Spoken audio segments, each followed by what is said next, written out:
my congressman, Dan Crenshaw, Texas District 2, he was pissed off at whom again? He was pissed off of those 21, what did he call them? Terrorists who were holding back progress to get a speaker elected. He was really adamant when he went on different radio stations and network to point out how these guys were pretty much evil in doing what they're doing. And as usual, watch how he has to cave to the terrorists, to those people who objected to getting what the Constitution says it needed to do to get a president elected, those who were suborning the insurrection that we had. Check this out. We'll take it on the other side. The enemies now, an unsparing description of the Republican holdouts from Texas Republican Congressman Dan Crenshaw, a conservative who spent the speaker's fight directing his fury at many of the never Kevin Republican hardliners. Does Congressman Crenshaw still believe his House colleagues are acting like terrorists? Can he work with them to govern? Congressman Dan Crenshaw joins me now. Thanks so much for being here. We really appreciate it. Let's take a listen to what Speaker McCarthy had to say about the path forward for House Republicans after he was elected early Saturday morning. And I think by having the disruption now, really built the trust with one another and learned how to work together. Was that your takeaway, that it really built the trust with one another and learned how to work together? I actually do agree with that. You do? More than I disagree with it. You opened up with the whole terrorist comments. I do have to address that. Please. Right? Look, things get heated and things get said.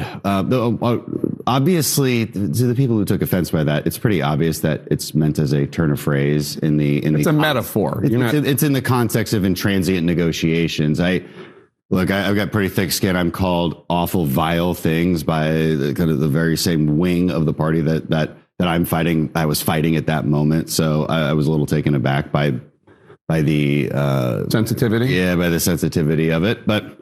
To the extent that I had colleagues that were offended by it, I sincerely apologize to them. I don't want them to think I actually believe they're terrorists. It's clearly a turn of phrase that you use in what is an intransient negotiation.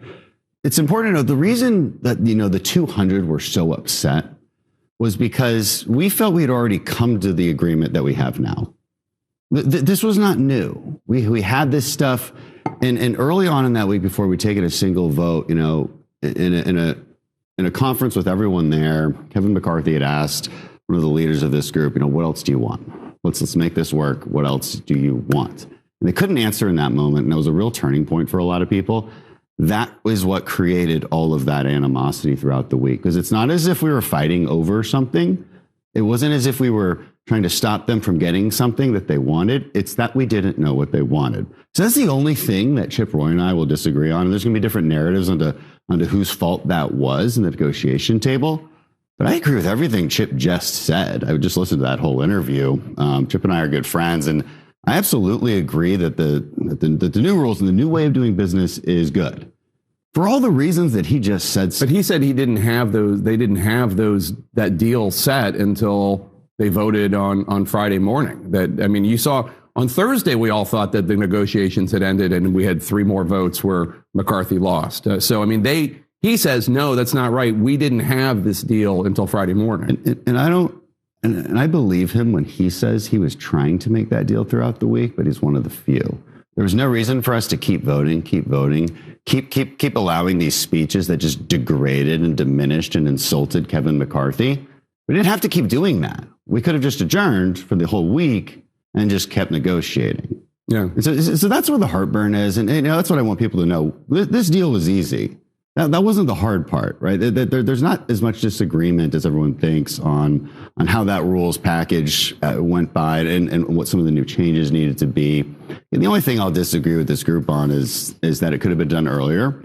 And so that's what justifies the animosity that occurred all week. It seemed very, very pointless. So Dan Crenshaw, it's amazing that he had his tail between his legs, apologizing. I am so sorry. I didn't really mean to call you a terrorist. I didn't mean to be so cruel to you. I understand. You guys are good guys. We actually wanted the same thing all along. Do you get it? These guys are controlled by political terrorists. They will remain under control of political terrorists until their voters acknowledge that, in fact, they are electing terrorists and do what's necessary to put sensible people representing the Republican Party. As far as what the Republican Party is today, they are nothing more than a fascist party, an extension of the white supremacist nationalist party of the old. We spend a lot of time deconstructing the news, trying to parse it into a form that everybody can understand. We try to find those little nitpicks where it flies above the fray, etc.